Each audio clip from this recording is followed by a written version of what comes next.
Mauro Vieira e Marco Rubio se encontraram na Casa Branca nessa quinta. A reunião foi descrita pelo brasileiro, pelo lado brasileiro, mas também pelo americano, como muito produtiva e positiva. Discutiu-se, ou pelo menos essa era a ideia, o tarifaço e sanções e punições contra o Brasil. Teria sido discutido. A reportagem é de Mariana Giangiacomo. Integrantes dos governos de Brasil e Estados Unidos tiveram 2 encontros. O primeiro, de 20 minutos, foi somente entre Mauro Vieira e Marco Rubio, que foi escalado pelo presidente americano Donald Trump como interlocutor para as negociações. Vieira disse que o encontro a sós com Rubio na Casa Branca foi ótimo e muito produtivo. Durante todo o encontro prevaleceu a atitude construtiva e voltada a aspectos práticos da retomada das negociações entre os dois países, em sintonia com a boa química e o que foi decidido, sobretudo, no recente telefonema da semana passada entre o presidente Lula e o presidente Trump. A segunda conversa, ampliada, durou cerca de 40 minutos e contou com equipes de ambos os governos, brasileiro e americano, que agora trabalham em uma agenda de reuniões para tratar de temas específicos. O chanceler afirmou que reiterou a posição brasileira sobre a necessidade de reversão de medidas adotadas pelos Estados Unidos contra o Brasil, pelo menos desde o mês de julho. O ministro brasileiro afirmou que as reuniões desta quinta-feira foram o começo da abertura de novos caminhos nas relações bilaterais e destacou que seguirá em contato constante com Rubio. As equipes discutiram o tarifaço americano a produtos brasileiros e a possibilidade de um encontro presencial entre o presidente Lula e Donald Trump. Segundo a diplomacia, existe interesse em uma nova tratativa, mas a viabilidade depende de detalhes das agendas de ambos. O encontro foi visto como positivo por parte do governo brasileiro, especialmente a postura descontraída de Marco Rubio com Mauro Vieira. O clima mais amistoso entre ambos deixou a impressão de que o processo de acordo entre os dois países começa em um ambiente mais promissor. Rubens, página virada? William, você acentuou a ação diplomática dos dois, né? Eu, quando vi que o encontro ia ser na Casa Branca e não no Departamento de Estado, eu imediatamente entendi que o que ia ser discutido era a agenda do Trump, não a agenda do Brasil. Então, a agenda que foi discutida, e você vê que tinha o chefe do USTR, que na véspera tinha feito críticas ao Brasil, se discutiu a parte comercial. Eu acho que os Estados Unidos estão adotando uma política muito pragmática nessa retomada das negociações. Você viu que foi o Trump que tomou a iniciativa de falar com o Lula e foi o Marco Rubio que tomou a iniciativa de falar com o Mauro.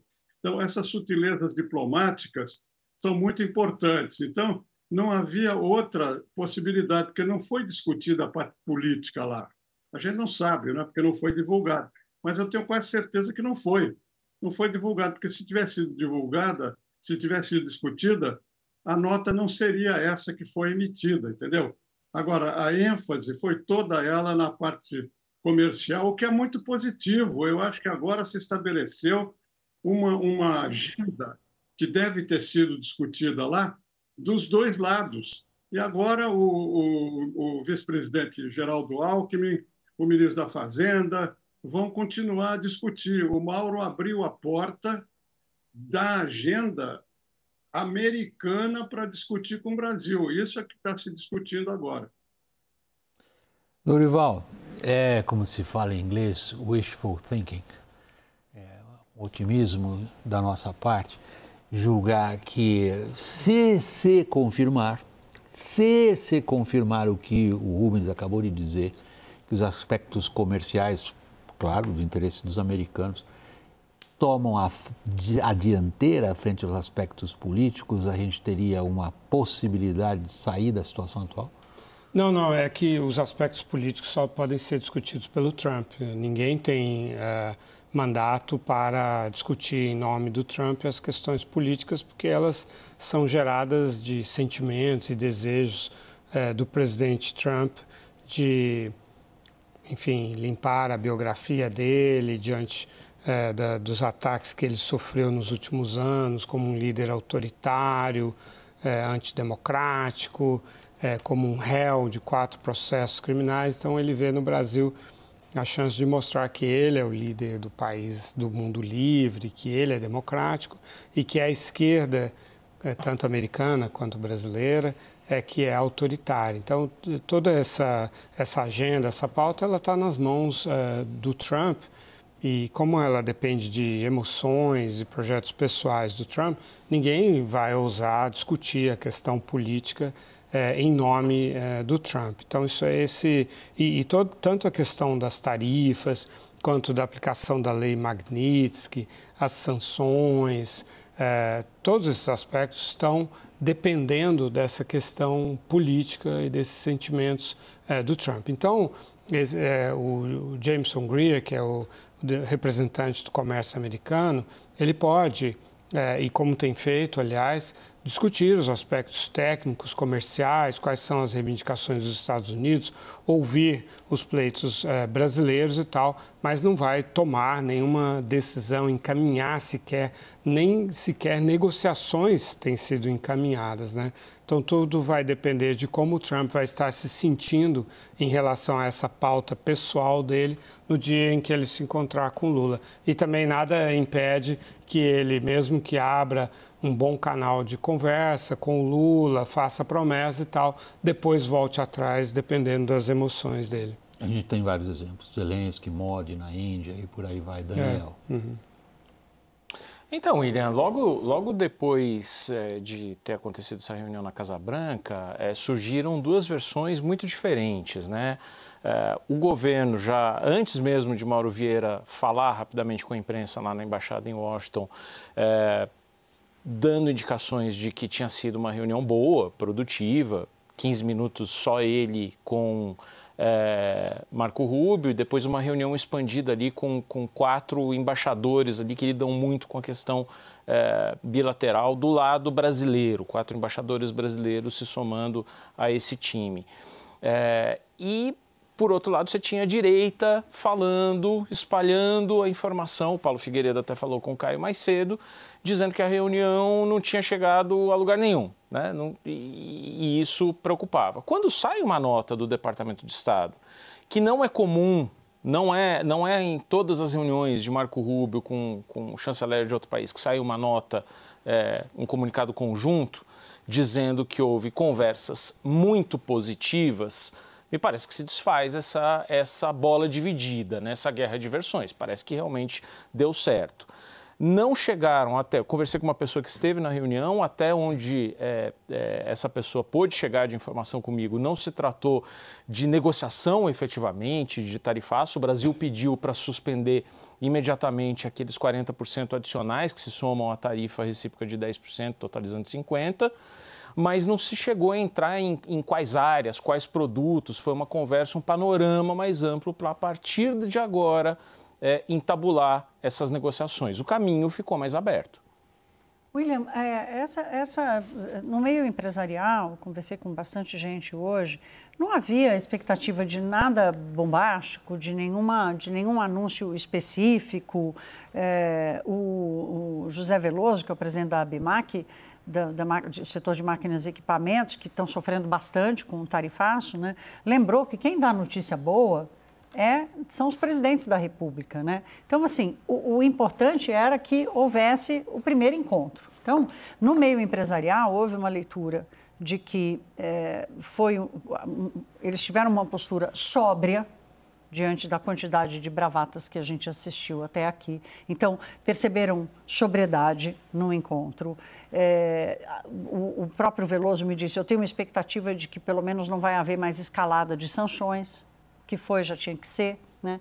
E esse diálogo aberto entre os ministros está sendo visto como uma coisa positiva, porque nesta reunião estavam lá os representantes do comércio dos Estados Unidos e também os negociadores brasileiros. E é quem assina a nota, né? Exatamente. Então, assim... A nota é do USTR. Do USTR, exato. Então, assim, não é claro que está muito personificado, né? Uma pessoa que está atuando diretamente em Washington me disse assim, olha, vocês têm que parar de falar que é entre o Brasil e os Estados Unidos. É entre Donald Trump e Lula. É personificado assim. Nós estamos dependentes disso, nós estamos acreditando, a gente está até respirando um pouco aliviado, esperando que pelo menos a lista de exceções aumente, que esse diálogo seja aberto definitivamente, tá? Mas muita calma, tem muita mina espalhada nesse território ainda, e quem está com o comando dessa história não é a diplomacia, são os dois presidentes. Nesse caso, a gente vem diretamente para a questão política, Caio. Tudo o que eles fizeram até aqui,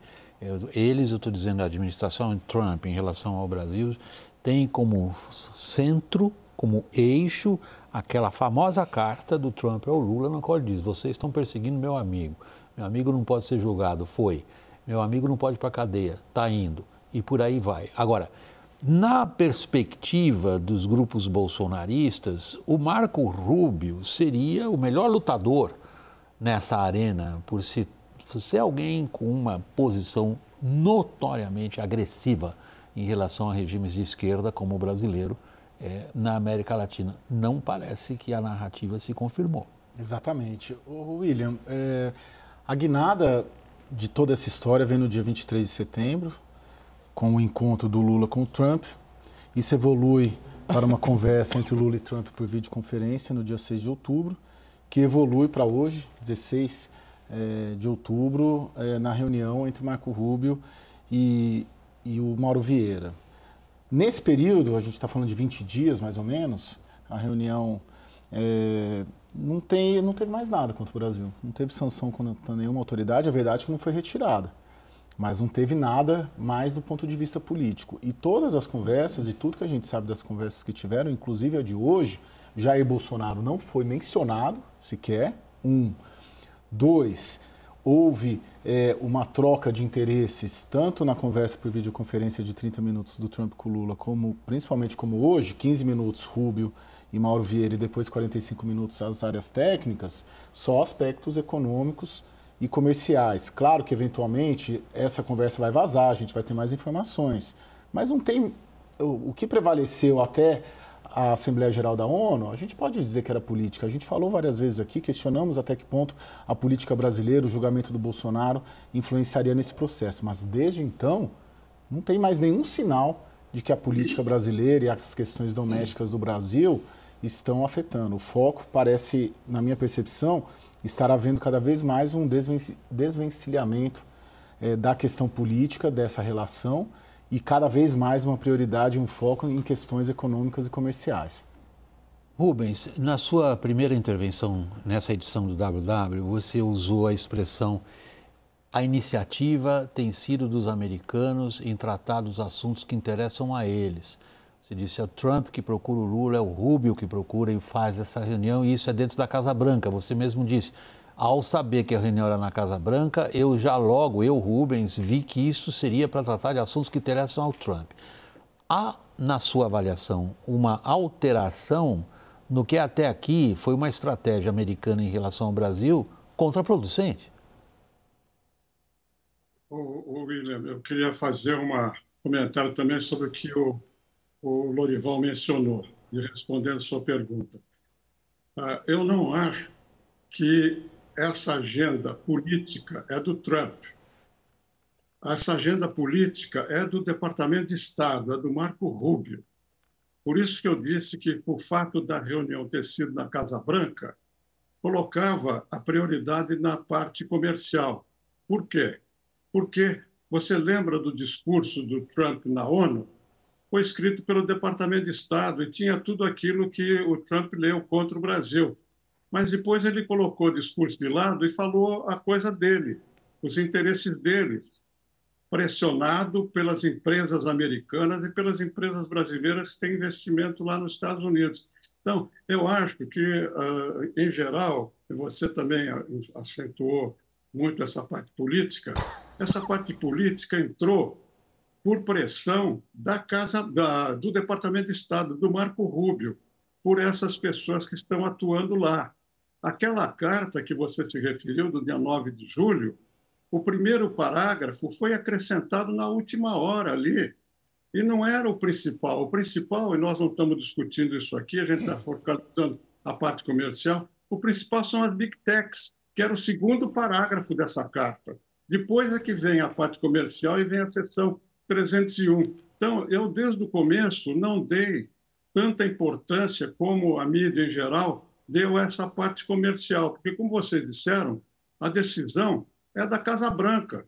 Por isso que foi feita a reunião lá. Agora, isso não quer dizer que mais na frente os aspectos políticos não sejam levantados pelos americanos, porque, inclusive, eu não teria feito isso, né? Eu não teria mencionado essa questão das sanções, porque agora eles vão ter que responder a essa parte política. Eles deviam ter concentrado apenas na área comercial, entendeu? Que é o que interessa a gente. Então, eu acho que a gente tem que separar a parte pragmática, econômica, de pressão das empresas, do interesse americano, dessa questão política. Hoje prevaleceu e vai prevalecer no final a posição do Trump. Por isso que foi feita a reunião na Casa Branca.